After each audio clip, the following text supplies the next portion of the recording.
Foreign Language Skills. Module 1. 1.1. So, Hannah, I'm currently teaching English as a second language, and I love for my students to get confident in producing English or increasing their ability, their listening ability. Yes. So, I know that you speak English as a second language, but you do such an amazing job, and it's inspiring to me. So, love my students to improve and so because you're a perfect example, what are some strategies you have for my students I could tell them? Right. Firstly, I worked on listening, and there's so many websites that are designed for English learners. Right. Like Elo here, you are listening to. Yeah. And YouTube or any, so many sites that you can check on, and like that. I'll probably start with the listening first. Okay. So you said firstly listening. So why is listening so important? It's because when you want to communicate, of course, the English as a tool, communication tool, you have to understand what the speakers say. So first I worked on listening, and then by listening at the audio or the sound, then you can learn vocab and also spelling, and the meaning, of course. And eventually you can move on to next English skill. So that's why I start working on listening first. So what about anything else that you have? Any other strategies? Personally, I found it learning vocab, and especially idioms, helped me a lot. Yeah, idioms are tough. Yes, because often I found it difficult to understand what the speakers say. I could hear or I could understand what the single words they say, but sometimes it was hard to sort of grasp the meaning, what they're actually saying. So learning idioms or vocab helped me a lot. Yeah. So when you learn the idioms and you can understand them, did you ever use them yourself? When you tried it out in the wild, so to speak, using the idioms you learned to yes, I did it gradually. I mean, when I was in high school, I started studying English when I was high school. First thing I did was to visiting those websites that are designed for English speakers, English learners, and at the same time I start watching American TV dramas, and in that sense, you can sort of understand in what situation you can use those particular phrases or idioms. And by learning the idioms and vocab and the settings or the environment, the situation you can use, then you can sort of actually try to use them. At the same, the beginning I was so nervous. Right. I'm sure, yeah. I mean, it's really difficult to use idioms in any language, but English has so many, I think. So another thing I wanted to ask you about production skills in English is writing. So I try to give my students opportunities to write in class, but in order to be a proficient and excellent English speaker, you need to practice outside of class. So what do you recommend to improve students' writing abilities besides just taking it for a test or for an assignment? What do you recommend? Yes, this is very difficult. I myself have trouble still writing because I am not a good writer in my native language. Oh no. So, but I guess just reading will help you at the start.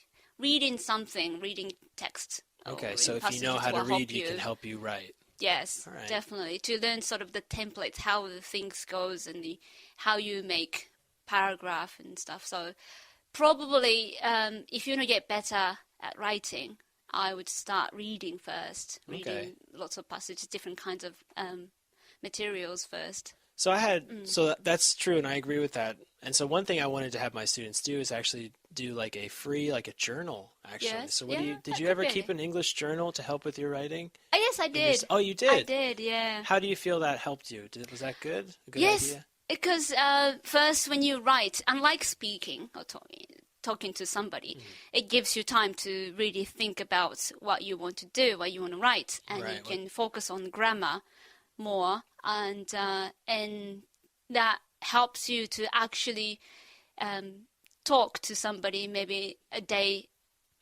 next day, or you have to write something else in the class that would help you. So keeping the journal will help you definitely, I think. Okay, thank you very much for the tips. I really appreciate it. You're welcome. Module 1. 1.2. Most people know that the English language is spoken by millions of people around the world. However, few people are aware of the history of the English language. Today, English is one language, but in some ways, it's a mixture of many different languages. The English language is most closely related to a group of languages called the Germanic languages. This group also includes languages such as German and Dutch. About 1,500 years ago, these languages were not yet distinct from each other. Some of the people of Germany and the Netherlands then moved to England.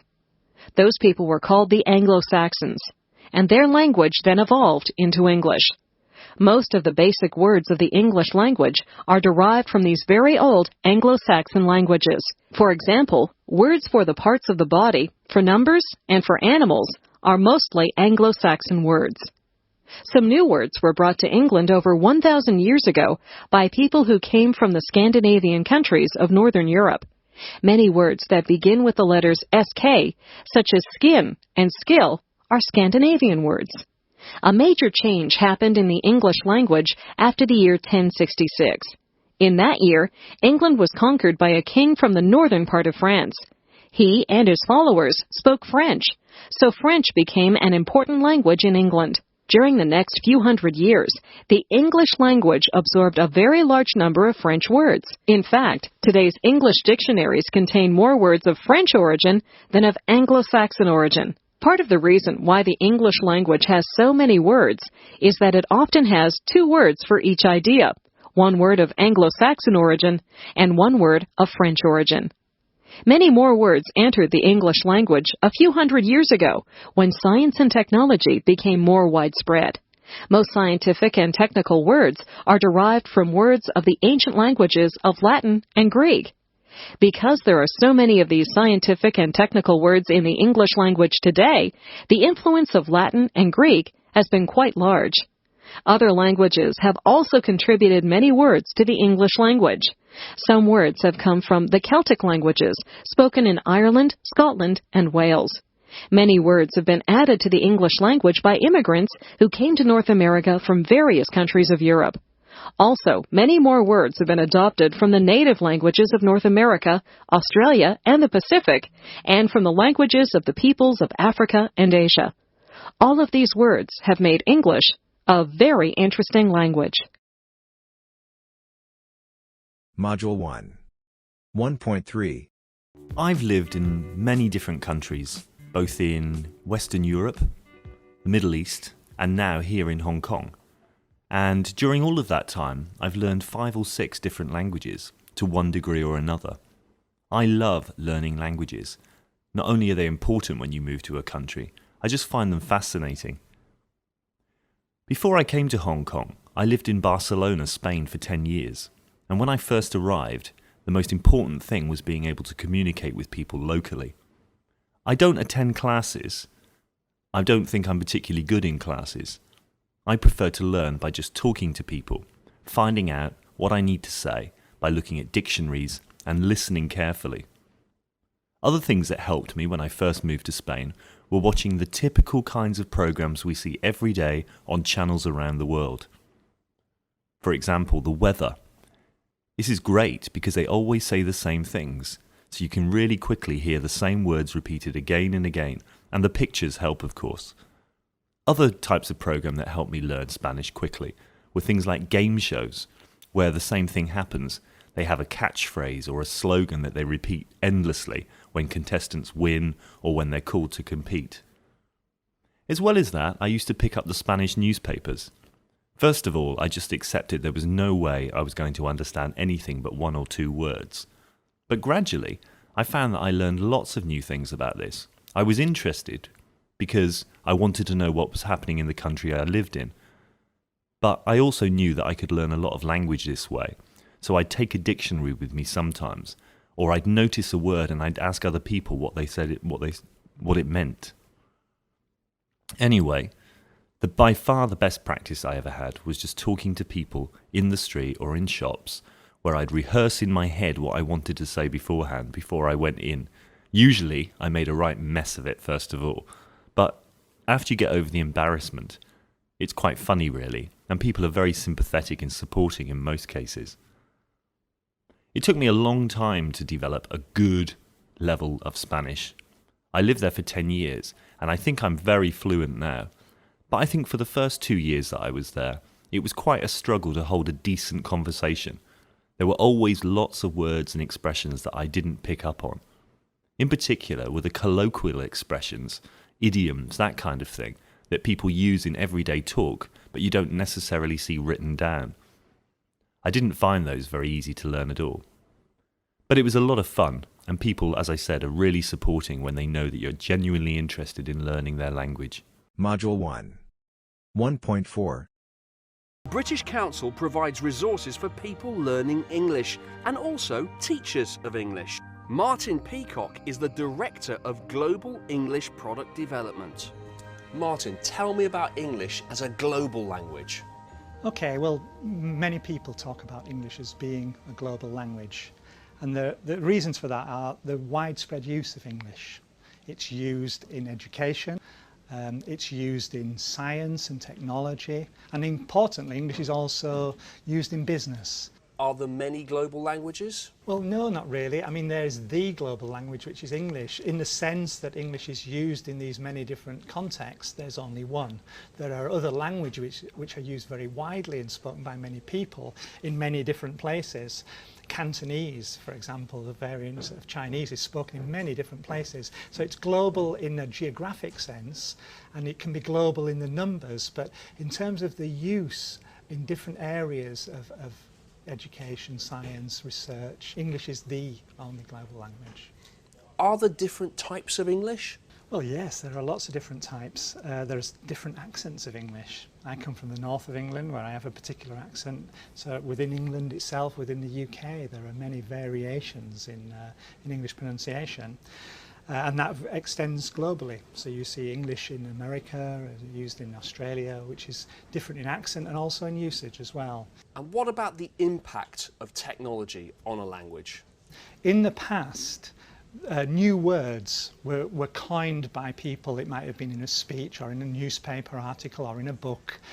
They were written down, and then other people adapted them and used them, and that could be quite a slow process. And new words might come into language over a long period, 10, 20 years. So technology allows languages to evolve much more quickly.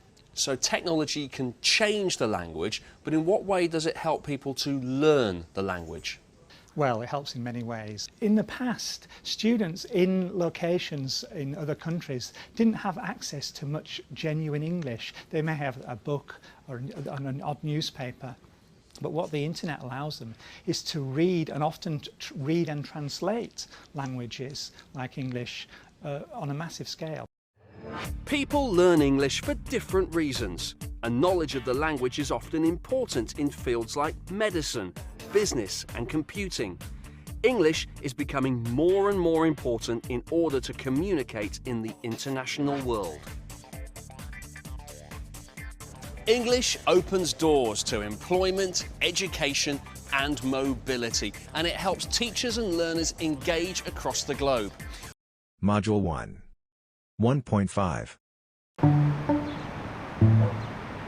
I think technology in general has been worked into everyone's day-to-day life. It is the first thing I do when I wake up and when I go to bed. It's easy to just pick up your phone, turn it on. Call a ride and just go wherever you want. New places to eat, new places to explore. It's great to stay in touch. I met my girlfriend on online dating apps, so I'd say that's a positive right there. Do you feel like you're in control of technology, or is technology in control of you? Oof. Oh, it's definitely more control. My biggest issue with it is knowing when to stop. 5 and 10 minutes here and there, I feel like takes up a bunch of my day. I feel like it's in control of me, like if my phone's dead for like half the day or something and I'm going crazy. I think my math grade is the way it is because of my phone. Now I notice my eyes are like a little, like I blink a little bit more, they get tired. He should just throw his phone away. Usually I feel in control of technology. Usually I can catch myself and be like, you need to chill out. I think you have to set a limit and say that you control the phone, it doesn't control you. I'd say most people hate on technology, but if you're using it for good things, I think it's really helpful. Well, we think it's important that they do have access to it and learn it. Technology is not so much as a necessary evil, it's a necessary good that could go either way. You know, the jury's out. It's up to us as to what we do with the technology. Module 1. 1.6. The people that come here, they speak sometimes Finnish, sometimes Swedish, sometimes we switch between sentences. Ja, liten kaffe. Sometimes you forget, oh, did they speak Swedish, did they speak Finnish? Kiitos. Kiitos. Just speak whatever. It's so natural for us to live in a language environment like this. Well, in areas where you have both Finnish and Swedish speakers, law requires you to have signs in both languages, majority languages on top and the minority language on the bottom.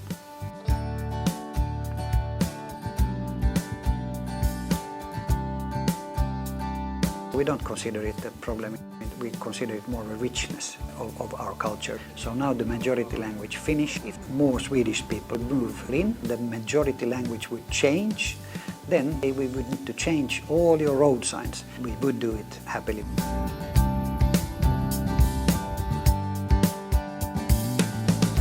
Swedish is my mother tongue. Then I speak almost a perfect Finnish. When we speak Swedish together with friends, we always spice it with Finnish words. Finnish is a very rich language and has at least 30 words describing snow, while Sweden has only a few.